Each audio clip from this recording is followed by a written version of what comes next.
Buenas noches con todos los participantes. Está la señorita Kelly Coahuila, Rodrigo Ayala, Briana Murriel, Ale Flores, Cindia Condori, Gloria Marroquín, Yadira nos están acompañando y mientras se van conectando los demás participantes.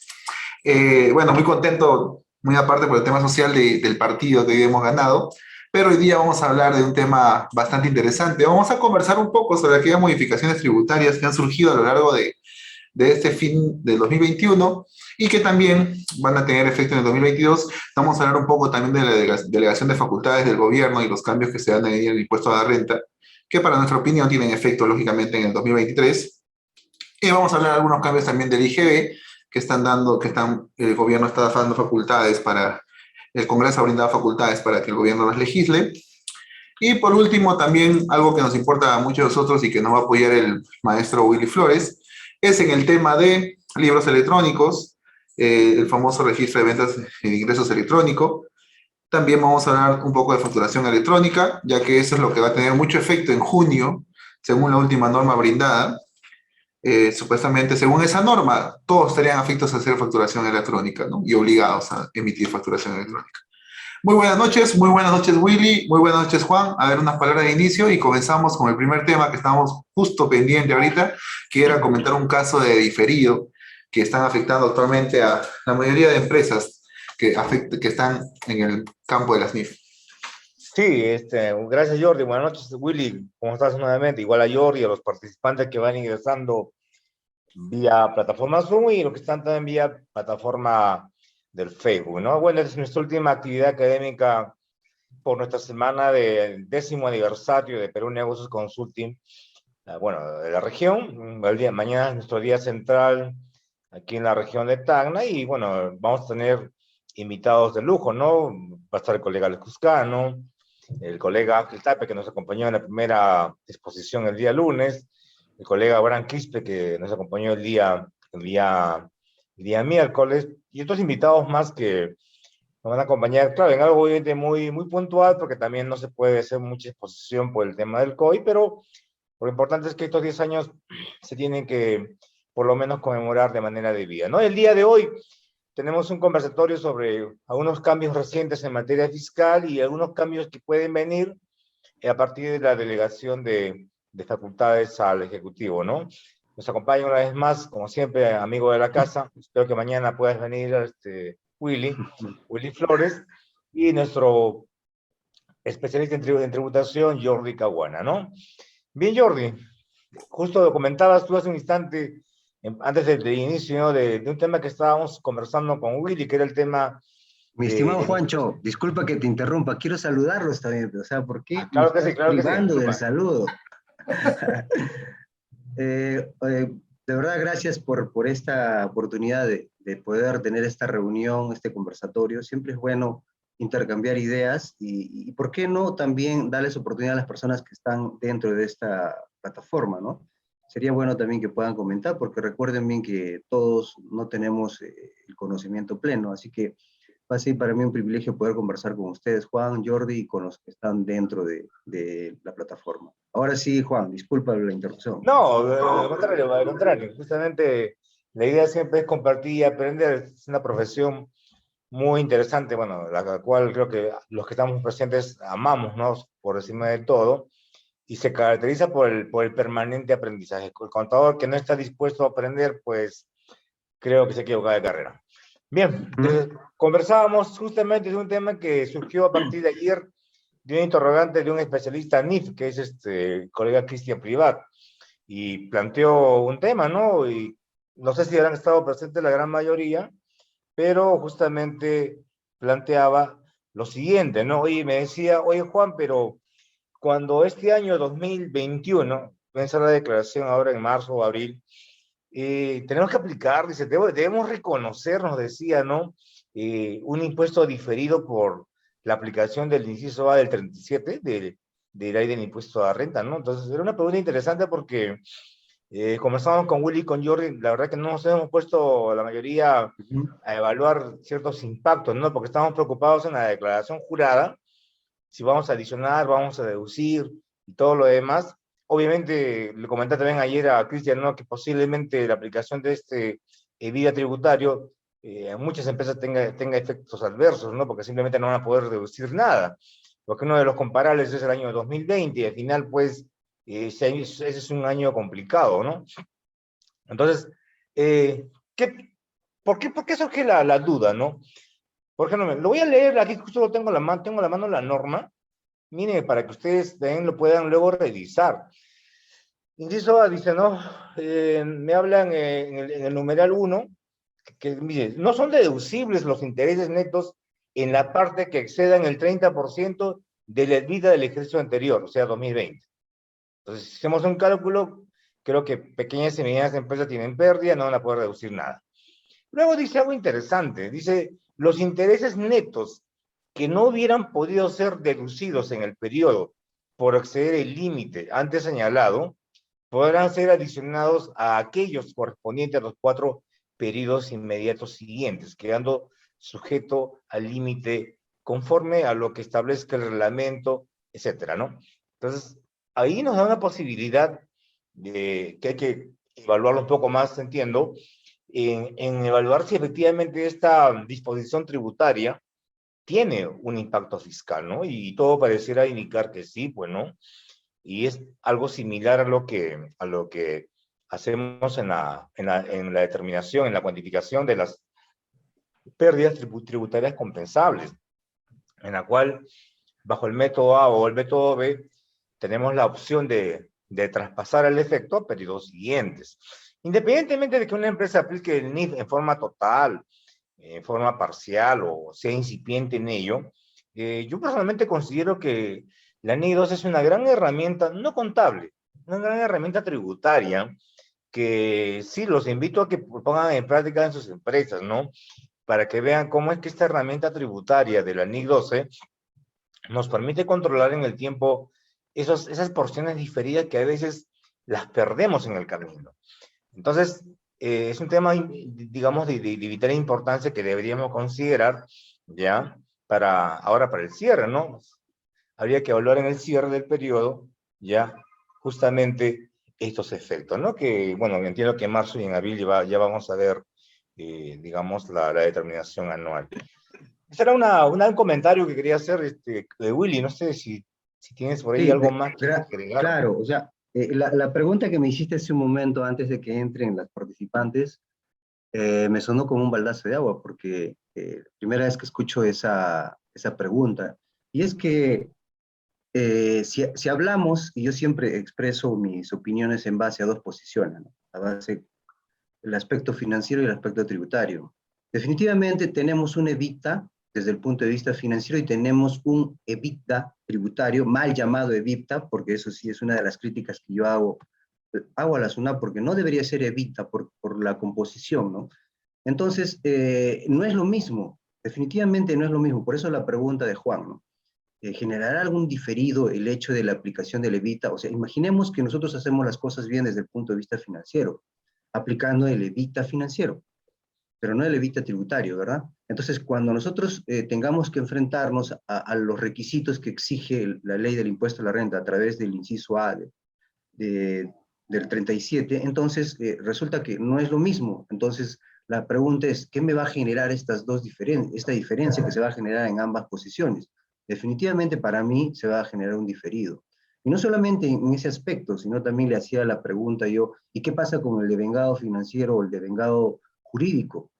Que no es lo mismo en ambos casos. Entonces, lo que yo nunca he escuchado, al menos de algunos ponentes a nivel nacional o autores, ¿qué diferencia se va a generar cuando el devengado contable con el devengado financiero, jurídico, perdón, no es igual?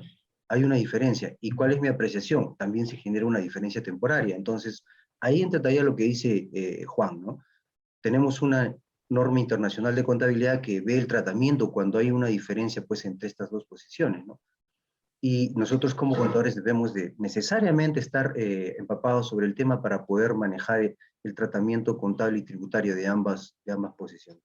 Eso es lo que yo pienso. No sé qué dirá mi estimado Jordi, que está calladito. Sí, correctamente, Willy. Creo que estaba por unas consultas.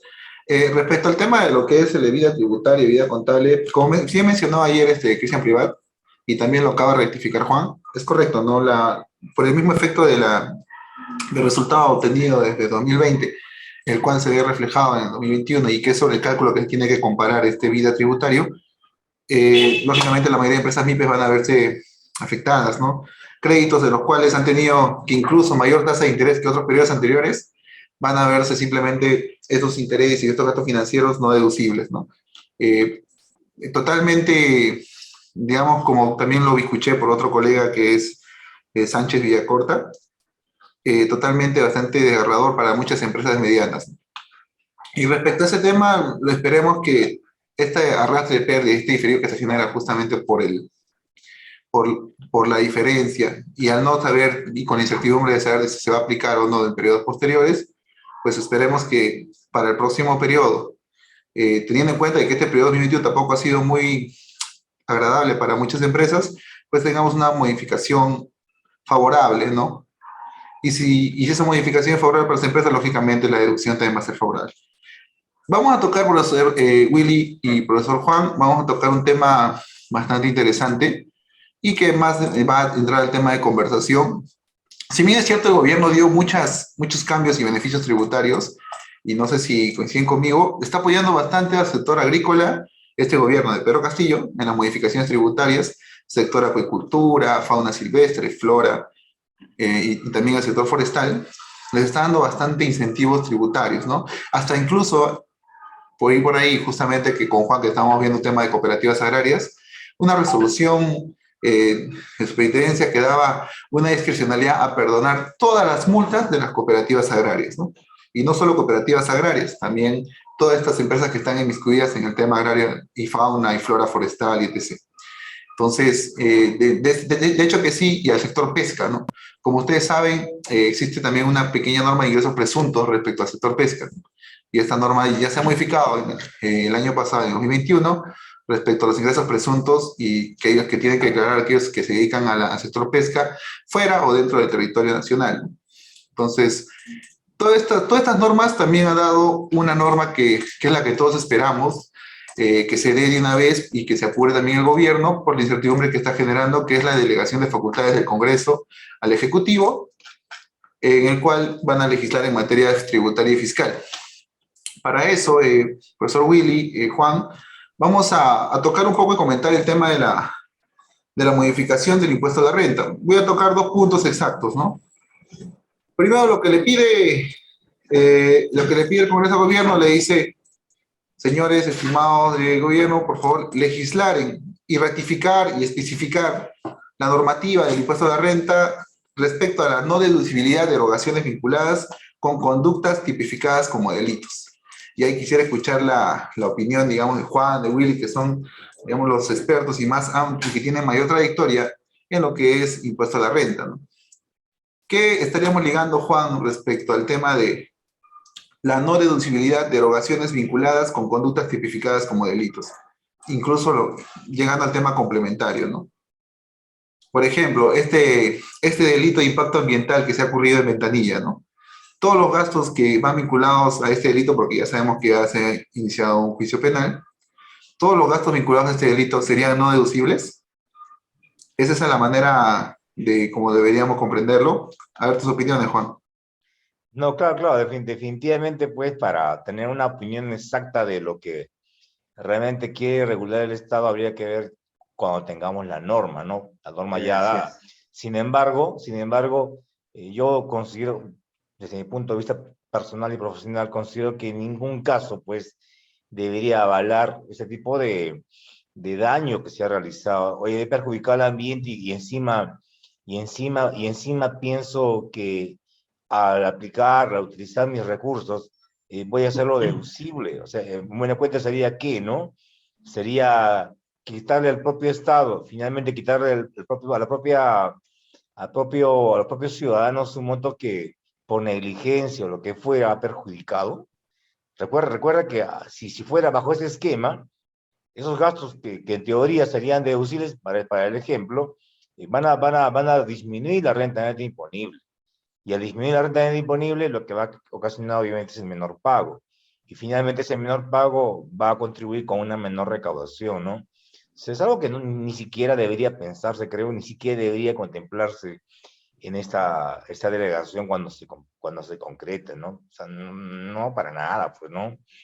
Imagina, con caso que estaríamos avalando, ¿no? Que otras empresas en escenarios similares tengan lo mismo, ¿no? Y eso no es lo que se pretende, ¿no? Al contrario, yo creo que se deberían agravar más las penas, ¿no? Porque no cabe ninguna duda de que lo que generan es un perjuicio. Esa sería mi opinión, Jordi, sobre ese tema que planteas. Mm, Bien, totalmente de acuerdo con Juan en el sentido de que no podemos adelantarnos a especular algo, pero sí, sí, pienso yo que también va por ese lado el primer punto del inciso A1, ¿no? Es decir, si hay un delito o hay un delito de cohecho, entonces, si hay un gasto de por medio que está relacionado con el mismo, se supone que esto no va a ser aceptado por la ley del impuesto a la renta, ¿no? No va a ser deducible para la ley del impuesto a la renta. Entonces, sí, hay que esperar, no queda otra para ver cómo, de qué manera van a tratar este punto, porque también estoy de acuerdo en lo que ha dicho Juan, en el sentido de que por dónde deberían ir más, en este caso, el Estado, en castigar pues aquellas empresas que contaminan o que cometen delitos, ¿no? Porque no podemos dejar pasar por alto las contaminaciones que están haciendo ahora, por ejemplo, la que ha habido hace poco con petróleo, ¿no? Nadie hace nada de Repsol. Y tiene que venir un extranjero a sacar a la luz todo ese acto que se ha cometido aquí en el Perú y que no le hacen caso a la gente. Entonces, ese tipo de cosas sí podría de alguna forma modificarse para que la sanción o la actuación del Estado para castigar ese tipo de empresas sea pues de la forma más rápida posible, ¿no? Entonces, hay que esperar qué es lo que dice con respecto a lo específico de este punto. Así es, yo. Jordi, lo que yo sí considero que sí debería haber en la ley, y creo que no hay odio, se dio en todo caso alguna vez en forma excepcional, me parece, en el norte cuando hubo inundaciones. Es algo, por ejemplo, que en las normas norteamericanas de impuestos sí hay, ¿no? Cuando hay desastres naturales y todo tipo de situaciones de ese tipo, y las empresas que colaboran, mira, que colaboran ante un desastre, o ahora inclusive ante el COVID-19, tienen el derecho de deducir esas donaciones que hacen como un gasto, ¿no? Que en el Perú no, al contrario, si una empresa quisiera donar medicinas hoy por hoy, las mascarillas, el alcohol, tenía que inclusive pagar el IGB por el retiro de bienes, ¿no? Y es más, ni siquiera sería deducible porque dirían acto de liberalidad que ni aplicando la tasa media y todo lo demás del inciso, creo que se Z de las donaciones, pues no logras, digamos, una deducción efectiva, ¿no?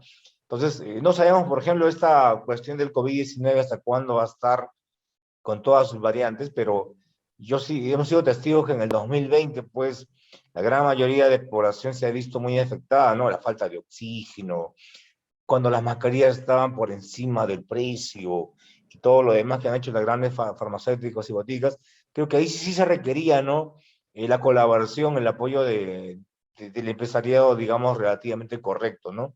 Eso sí es un tema que debería, quiero yo, considerarse en la legislación.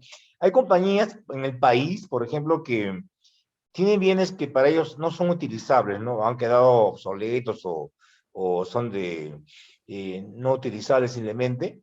¿Y qué hacen? Bueno, pues como no hay ni un beneficio adicional ni nada, prefieren destruirlo. ¿Para qué? Para no, entre comillas, cuando hagan su retiro o su donativo, pagar el IGB. Y es más, para poder deducirlo de la renta neta, ¿no? O sea, me parece algo a veces tirado de los cabellos, pero eso sí tenemos en la legislación, ¿no? Cuando más requiere la población del apoyo del empresario y lo puede dar, las normas tributarias pues no te ayudan en nada, pues, ¿no? Al contrario, te castigan. Eres el benefactor, el buena gente, te castigo más, págame el IGB, ¿no?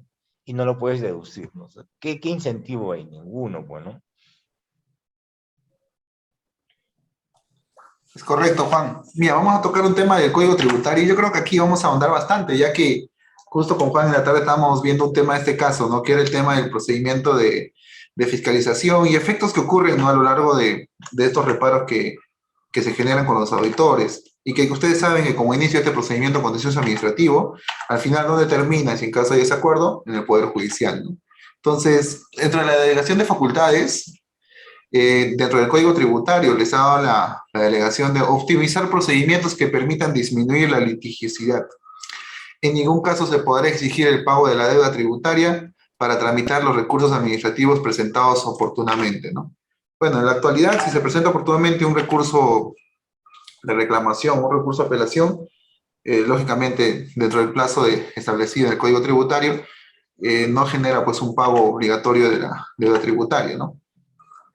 Sin embargo, el punto que me gustaría ahondar con Juan era justamente cómo los auditores, bajo su criterio, generan reparos, a veces innecesarios, por el simple hecho de tener un monto del cual asustar al contribuyente o inducirlo, digamos, a pagar este reparo determinado, incluido la multa que viene después, y cómo eso acá asusta al contribuyente y lo preocupa, ¿no? Y es más, lo desconecta de su negocio.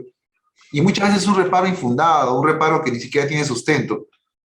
Y que al final es porque justamente por el mismo procedimiento el área de reclamación te dice, y eso concuerdo con Juan, te dice, ¿sabes qué? Como somos misma SUNAT, no le voy a dar la contra al auditor, que lo resuelve el Tribunal Fiscal. Y el Tribunal Fiscal lo va a analizar, lo va a resolver, y por ahí supongamos que haya una posición favorable a SUNAT, pero que vía judicial se gane. Entonces, ¿imaginan esta diferencia de criterios cómo generaría toda esta litigiosidad? Por ejemplo, ya tuvimos un caso con Juan de unos reparos que realmente, si forzábamos incluso la figura, no buscábamos el sustento del auditor para hacer estos reparos, ¿no? Yo con Juan le compartí y decía, no entiendo realmente qué es lo que quiere hacer el auditor acá, ¿no? Quiere aplicar base presunta de una simple diferencia, ¿no? Acá me dice que debe ser 100 y acá me dice que debe ser 80 y la diferencia de 20 me lo tienes que pagar como un ingreso declarado. Esa es la manera de determinar base presunta. Y discutíamos muchas veces con Juan, ¿no? Entonces, ¿cómo podríamos ya, porque justamente está en la delegación de facultades, y aquí vamos a hacer un poco de ideas, ¿no? ¿Cómo podríamos optimizar esta regulación también, no solo en la facultad de fiscalización, sino el mismo trabajo o estandarizar el trabajo del auditor? Porque a lo largo de los procedimientos de fiscalización que hemos visto, también existen criterios diferenciados respecto a cómo hacer una auditoría, ¿no? Si bien existe un reglamento, pero existen varios vacíos en el reglamento. Como por ejemplo el criterio de muchos auditores para determinar la ciencia, ¿no? Juan, y hay que escuchar tus opiniones también, Willy, ¿cómo podríamos optimizar o cómo podríamos mejorar este procedimiento de fiscalización a fin de que el reparo obtenido, yo estoy en contra también de la SUNAT, que muchas empresas tienen también reparos de los cuales son muy bien sustentados, pero cómo obtener justamente una objetividad mayor, una eficiencia mayor por parte de este procedimiento de fiscalización? Juan, tus... Claro, sí, definitivamente esa norma que señalas, bueno, de darse, pues sí sería un gran alivio para el contribuyente, ¿no? La verdad que en la práctica los auditores de SUNAT hacen cada barbaridad. Yo recuerdo muy bien que cuando alguna vez estuve, creo que fue hasta el 2009, creo, en la SUNAT, y yo tenía la oportunidad de trabajar en el área de fiscalización y también en reclamos, nadie me lo ha contado, yo lo he visto. Entonces, uno de los criterios que manejaban en el área de reclamación era el siguiente, ¿no? Bueno, pues, que lo resuelva el Tribunal Fiscal. Cuando veíamos que el auditor había hecho una barbaridad en su fiscalización, hablamos con el auditor, y el auditor, ¿qué has hecho acá? Yo pensé, creí, me imaginé que era así. No, está mal, pues simplemente, ¿no? Entonces, la gran debilidad de digamos, del sistema tributario en el país es que la SUNAT actúa como juez y parte, ¿no? Digamos, como juez y verdugo, no sé, bueno, porque al final fiscalización es de la SUNAT, reclamación es de la SUNAT, y difícilmente en cuestiones puntuales del procedimiento de fiscalización, pues la de reclamo le va a dar la contrafiscalización. Si ahí internamente se reúnen y conversan, ¿no?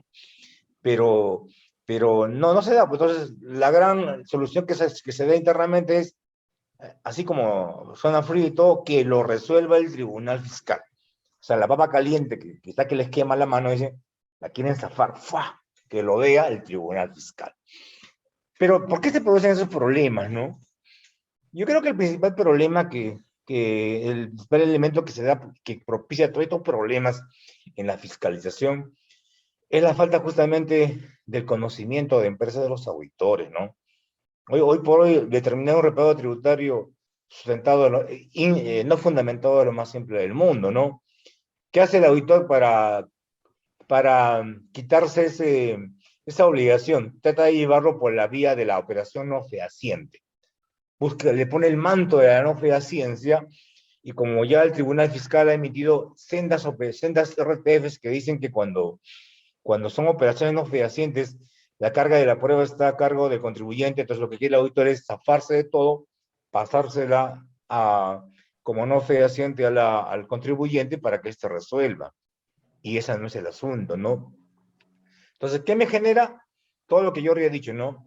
Que genere como resultado de la fiscalización resultados no esperados, insustentables, que luego tengan que reclamar y en la reclamación me digan que infundado y que en una esperanza lejana llegue al tribunal fiscal y posiblemente ahora la podamos ganar. Lo cual obviamente también se hace difícil, ¿no? Hasta hace 10 años atrás, en el Perú, la gran esperanza de los contribuyentes era el tribunal fiscal, porque eran profesionales independientes, idóneos, resolvían los casos imparcialmente.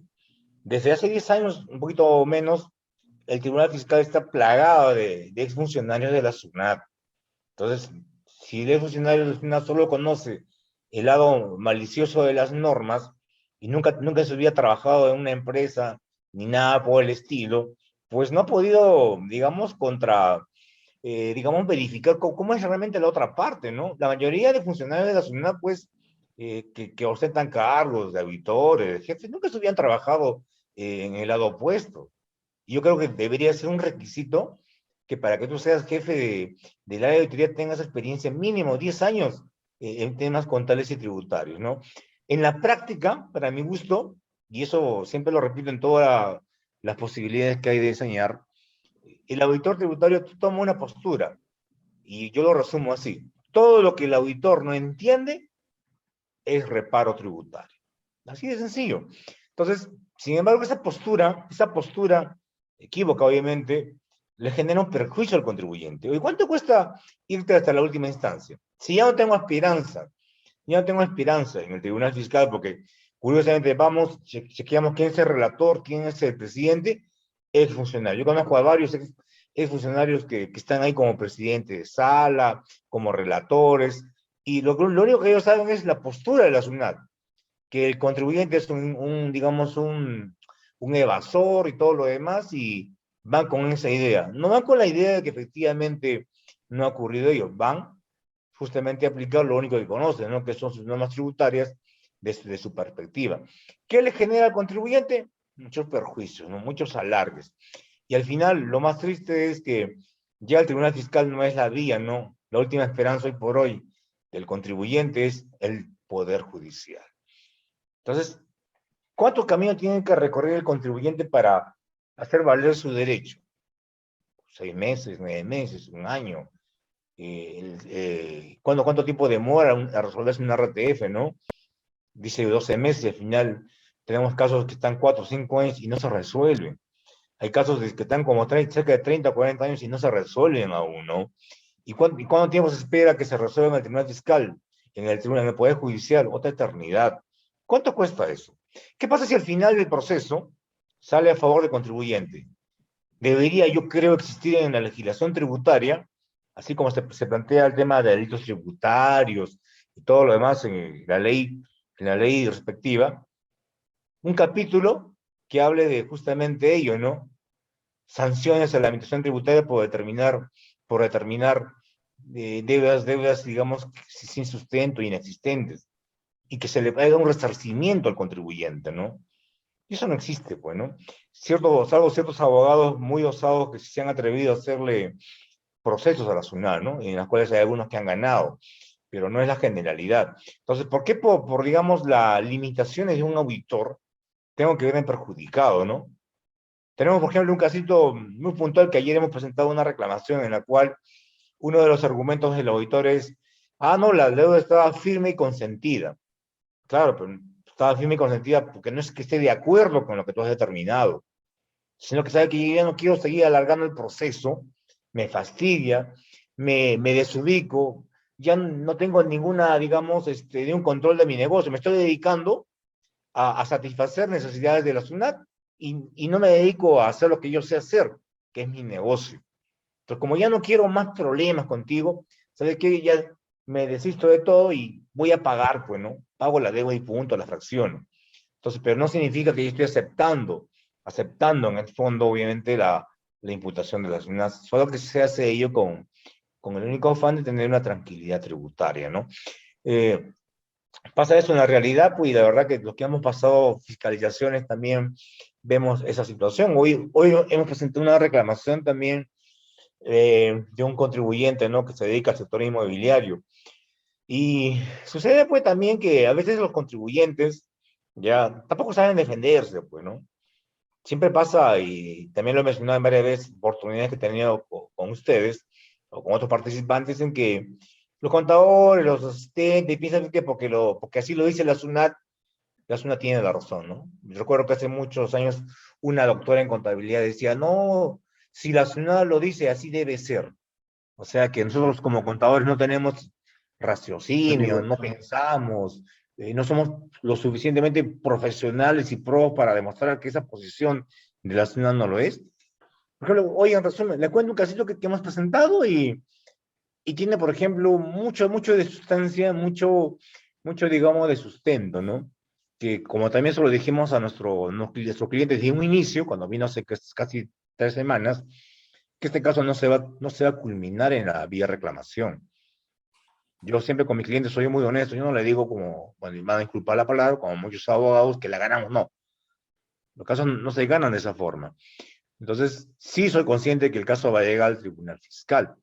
Quien va a dar la última palabra va a ser el tribunal fiscal, que por lo menos esperemos que nos llegue a una sala independiente y nos dé la razón. ¿Cuál es el resumen, no, o el sustento de esta fiscalización? Y el auditor, pues, nos emite un par de requerimientos, ¿no? Requerimiento 1, lo de siempre, libros, comprobantes. Cierra y todo lo demás. Requerimiento 2 nos dice, mire, quiero que me presentes toda la documentación respecto a las notas de crédito que has anulado, tus contratos de venta, un detalle de las operaciones según el anexo tanto que sustentan el costo o los gastos y nada más. Y hasta ahí tú dices, bueno, es un requerimiento más, pues, ¿no? Y sucede que cuando ahora, ¿no? Eso fue el 15 de enero del 2021. Y sucede que el 29 de diciembre del 2021, faltaban 2 días para cerrar el año, notifica el resultado de requerimiento, ¿ya? Y el 31 notifica virtualmente también, obviamente, los valores, RD y RM. Pero ¿qué es lo curioso? Y justamente es parte del fundamento que hemos tomado nosotros, ha sido la postura de nuestra, de nuestra empresa como consultores tributarios. Sucede que en el resultado de requerimiento el auditor me tipifica 7 reparos tributarios. Me dice que hay unos reparos a los intereses financieros como ingresos, que te reparo, nos dice la diferencia entre el monto del contrato y los montos facturados, te reparo el costo de ventas porque no me has demostrado que se haya realizado la compra del bien o del servicio, te reparo los gastos porque, ¿sabes qué? Nunca no he presentado el informe, las conformidades, te reparo el gasto financiero porque no hay un sustento de la diferencia de cambio, y etcétera. Y nosotros decimos, pero oye, pero eso, ¿cuándo me lo has comunicado? O sea, ¿tú cuándo como auditor me has pedido que sustente esos puntos? Porque voy al requerimiento, digamos, 40, y nunca me has dicho que el punto 1 configuraba como reparo, ni el punto 2, ni el 3, ni el 4, y nunca me has dicho que esto era una infracción del numeral 1 del 178, nunca me dijiste tampoco que esto ya implicaba, ¿no?, la aplicación de la tasa adicional, y recién me entero yo que para ti no se sustentó, y es más, ahí explica que no le hemos presentado A, B, C, D. Entonces, ¿por qué no me dijiste a mí en el requerimiento que tú querías que te presente A, B, C, D, E? El contribuyente no es adivino para ponerse en la cabeza del auditor para ver qué es lo que quiere, ¿no? Y tú no me vas a decir ahora, en el resultado del requerimiento, ya casi al cierre del año, de que eso configura o constituye un reparo tributario. Entonces, Juan, y para acotar, disculpa que interrumpa, para acotar, recuerda también, según el auditor, se le ha requerido por WhatsApp. y encima todavía dice el auditor que por WhatsApp. Y ahí viene el tema, ¿no? Un tema un tema meramente formal. La auditoría, la mal llamada auditoría tributaria, porque la SUNAT no hace auditoría tributaria, lo que hace es una fiscalización tributaria. ¿Cuál es la diferencia entre una auditoría y una fiscalización tributaria? La auditoría tributaria es la que hacemos nosotros, los auditores independientes. Y si lo llevamos al plano de la auditoría financiera, es casi lo mismo. ¿Cuáles son digamos, los valores agregados que le da una auditoría? Ah, las recomendaciones, ¿no? Tienes la observación, tienes la recomendación, ¿cómo lo vas a implementar, ¿no? En tu compañía. ¿Para qué? Para lograr una mejora continua.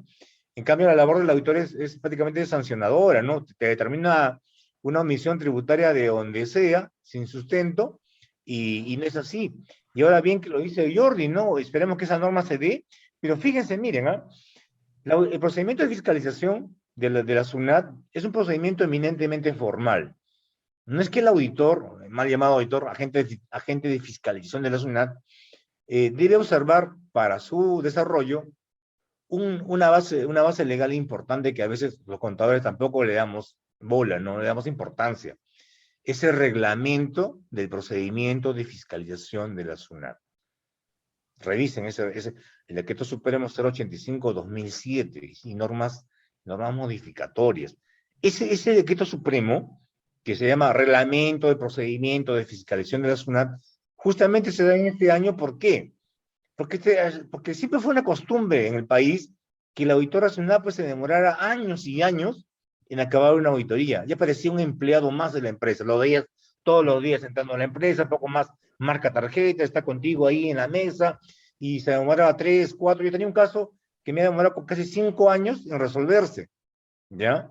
Y cuando se da reglamento, pues se le da una garantía al contribuyente de que por lo menos hay un plazo de fiscalización, que también luego se normalizó en el 62A, si no me equivoco, en la cual plantea un año. Tu auditor tienes un año para concluir el procedimiento de fiscalización después de haber entregado el contribuyente lo requerido en el primer requerimiento. Y luego también tienes fiscalizaciones parciales de 6 meses. Pero, ¿qué te plantea este reglamento de fiscalización? Es para que lo conozcan, y en resumen lo planteo. Nos da en el artículo 4 una herramienta clave que nosotros como consultores o como auditores o como contadores deberíamos conocer bien. Y en el artículo 6, otra herramienta clave que nosotros también tenemos que saber cuestionar. ¿De qué habla el 4 y el 6? 4 habla del requerimiento. Y el artículo 6 habla del resultado de requerimiento. ¿Qué dice puntualmente la norma? Que el requerimiento es el documento en el cual el auditor, el agente de fiscalización de la SUNAT, notifica, comunica al contribuyente sus observaciones, los reparos tributarios y las infracciones que haya cometido. No dice el reglamento que es en el resultado del requerimiento que tú vas a comunicar que hay una infracción de por medio o que hay un incumplimiento. Tienes que verlo comunicado en un requerimiento. Y obviamente le das el plazo de ley para que pueda descargar. ¿Qué pasa en nuestro caso? En nuestro caso, como les comentaba, en el resultado de requerimiento, faltaban 2 días para el 31 de diciembre, nos dice que se han cometido supuestas infracciones, omisiones, y encima, ¿sabe qué? Me debes la tasa adicional. Y encima, lo peor de todo, que la tasa adicional calculada ni siquiera es el que está en la RD. Y ni siquiera el requerimiento, el resultado del requerimiento que alega en la RD es el que me han notificado. Entonces, el agente de fiscalización comete cada barbaridad en su procedimiento, que es la que deberíamos cuestionar, ¿no?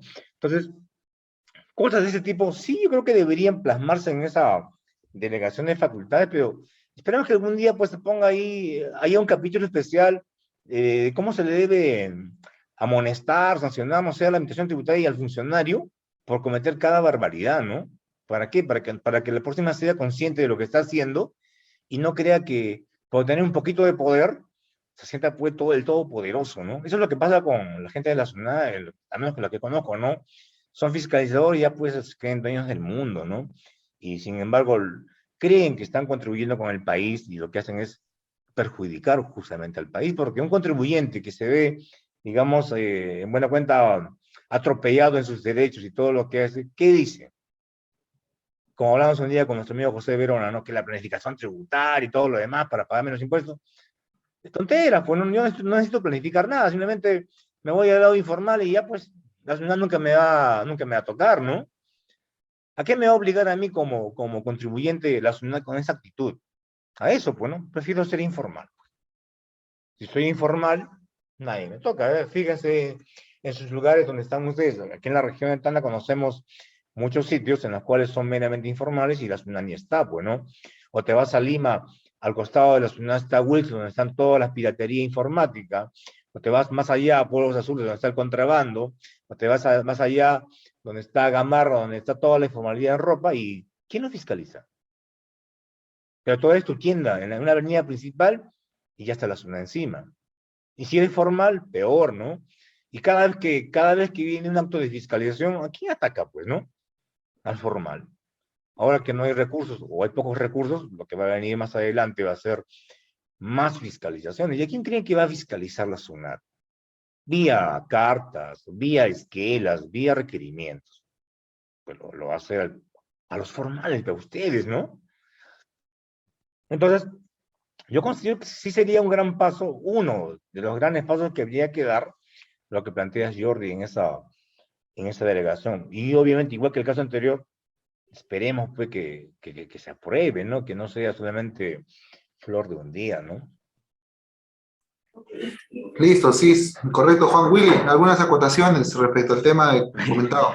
¿Qué le voy a decir, Juan? Si ya lo dijo todo, ¿no? Solamente preocupante la actitud de los fiscalizadores, sinceramente, es la postura con la que van, y Juan tiene razón, ¿no? Muchas veces el poder que ellos creen que tienen y no puedan solucionar en el momento, pues al final la decisión que ellos toman no se dan cuenta que están perjudicando al contribuyente, ¿no?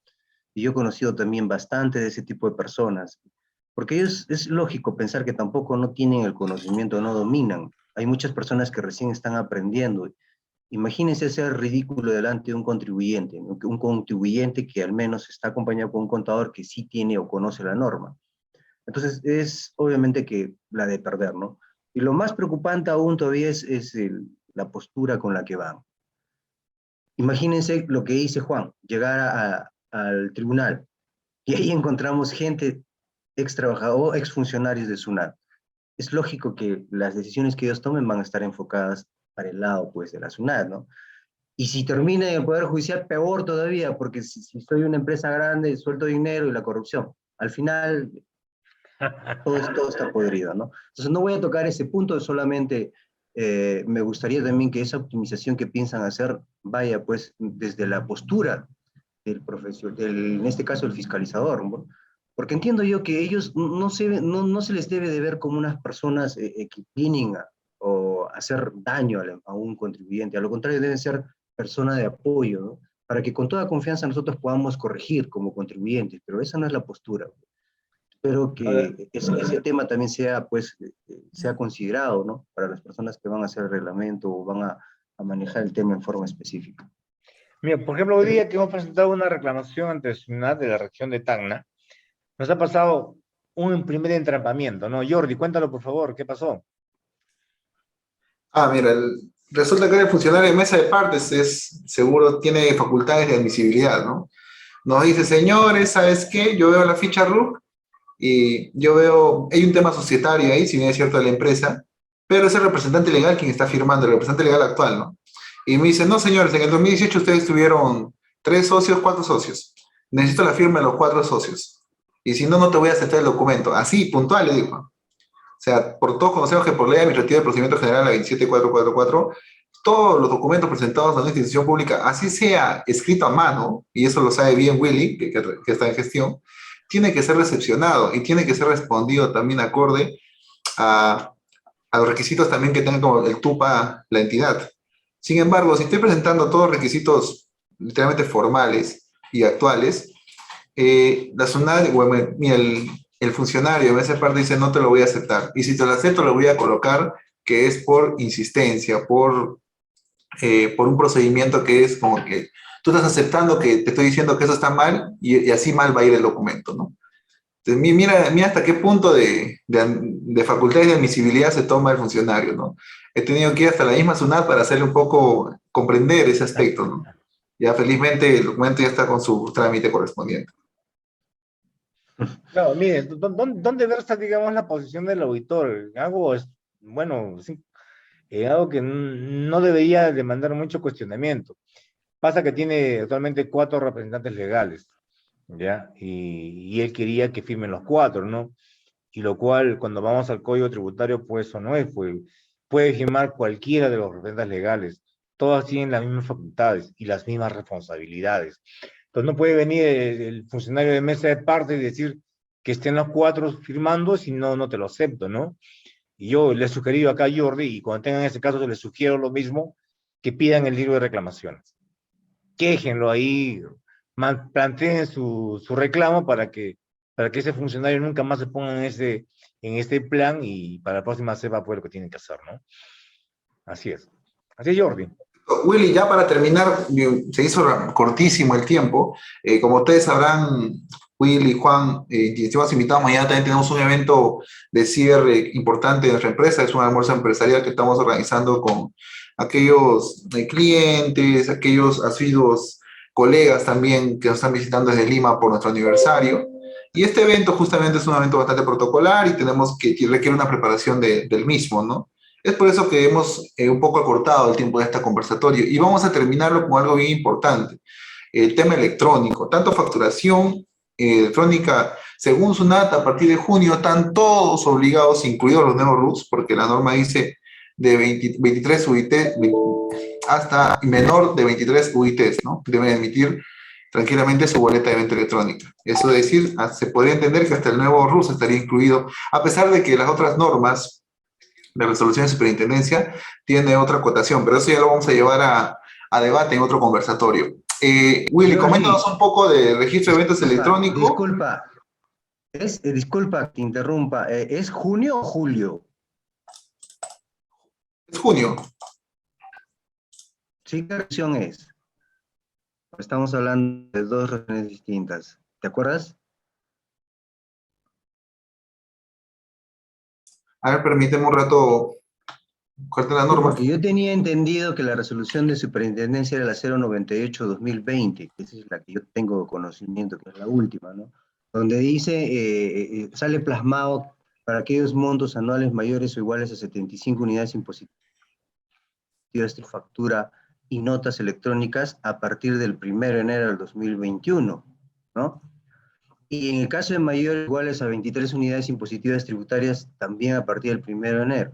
Pero aquellos menores a 23 UITs es a partir de julio del 2021. Por eso, cuando dices junio, capaz ha salido una resolución y no he tomado conocimiento. Esa es. Correcto, Willy. Salió en el 2021, es la resolución 128-2021 SNAT, justo ahorita que acabo de buscar las normas. Es la 128 Modifica entonces, modifica. que modifica el cronograma, muy aparte que modificó el cronograma, ha modificado el tema de los ingresos de las obligaciones para lo que es emisión de factura electrónica. Y ahí llegó el punto 2, ¿no? Que es para ingresos menores de 23 UITs, deberán emitir facturas y notas de crédito a partir del 1 de abril del 2022. Pero eso es para facturas y notas. Pero para boletas de venta a partir de junio del 2022. Ya, Entonces, excelente. Eso es bueno. justamente te lo comparto porque justamente es una norma un poco descabellada teniendo en cuenta de que los microempresarios todavía no están acostumbrados ni al tema electrónico, ¿no? Creo que debería haber antes de eso una campaña fuerte por parte de SUNAT de cultura tributaria de adecuación al tema electrónico para los pequeños empresarios, ¿no? Los pequeños, los micro incluso, ¿no? Los que recién están emprendedores y recién están comenzando. Porque obligarles... Y es bueno comentar también que el RUS no está inmerso en esta resolución. De acuerdo al artículo 3 del numeral 3.2 de la resolución 221-2020. Entonces, solamente desde régimen especial hasta régimen MIP y régimen general de régimen. Es cierto, la resolución 2020 clara respecto al nuevo RUS, ¿no? Que todavía no está obligado, pero prácticamente ya es el universo que se está metiendo a la facturación electrónica. Y sobre todo, lo que pasa es que como también sabemos de que los regímenes tributarios también van a desaparecer dos de ellos, porque esa es la tendencia. Entonces, ahí supongo que van a entrar a tallar también los del RUS, ¿no? Finalmente, ¿cuál es la tendencia? Que todos van a tener que emitir facturación electrónica, o todos van a ser emisores electrónicos. De ahí nadie se va a escapar. Y eso está relacionado también con lo que estaba manifestando, ¿no? Porque actualmente nosotros mandamos libros electrónicos a través de dos formas, a través del SLE Portal y a través del SLE, el programa de libros electrónicos conocido como PLE. Estas dos opciones van a dejar de utilizarse pronto. ¿Por qué? Porque ha nacido el CIRE, conocido como Sistema Integrado de Registros Electrónicos. Y como consecuencia, nace también el Registro de Ventas e Ingreso Electrónico con la resolución de Superintendencia 112-2021 SUNAT, que no hace otra cosa que, con palabras sencillas, la SUNAT va a manejar toda la información, la SUNAT va a almacenar, va a enviarnos a nosotros en una forma preliminar para que nosotros validemos la información solamente del registro de ventas, ¿no? ¿Y eso qué va a hacer? Que el PLE que actualmente estamos utilizando tenga una nueva versión. ¿Por qué? Porque el registro de compras, o toda la información del registro de compras, se va en PLE, pero para el caso de las ventas, no. Las ventas se van a manejar a través del registro de ventas e ingreso electrónico. ¿Y a través de qué sistema, no? Del Sistema Integrado de Registros Electrónicos. Eso del mes de abril. La verdad, ¿cómo va a ser el tema? ¿Cómo se va a manejar? No hay nada todavía en lo específico, pero la idea es que en abril empieza todo esto. Había un grupo que estaba plasmado en el anexo número 7 de la resolución que les mencioné. Ellos han empezado desde noviembre. El resto empieza a partir de abril. Salvo que la SUNAT postergue el inicio, ¿no?, de la utilización de este registro de ventas e ingresos electrónicos, porque sinceramente yo he tratado de bajar de la plataforma de SUNAT el instalador, o le he bajado el instalador, pero no me permite, porque me dice que no estoy yo inmerso dentro del anexo número 7. Entonces hay mucha curiosidad y mucho interés por aprender cómo se va a manejar este tema, ¿no? Pero yo les digo con sinceridad, la SUNAT va a tener todo. Imagínense, si todos van a ser emisores electrónicos, ellos van a tener toda la información. Y nosotros lo único que vamos a hacer en forma mensual, hasta el segundo día calendario, la SUNAT nos tiene que remitir un preliminar para que nosotros podamos, si no está de acuerdo. Y no está de acuerdo, vamos a tener que corregir y luego remitir. La forma, como ya les he dicho, en ventas ya no va a ser a través del SLE Portal y el SLE Play. Y en algún momento esto también va a dejar de existir porque nos vamos a quedar solamente con el Sistema Integrado de Registros Electrónicos. Esa es la idea, ¿no? Básicamente eso es lo que les quería comentar y prepárense para el mes de abril. ¿Ok, Jordi?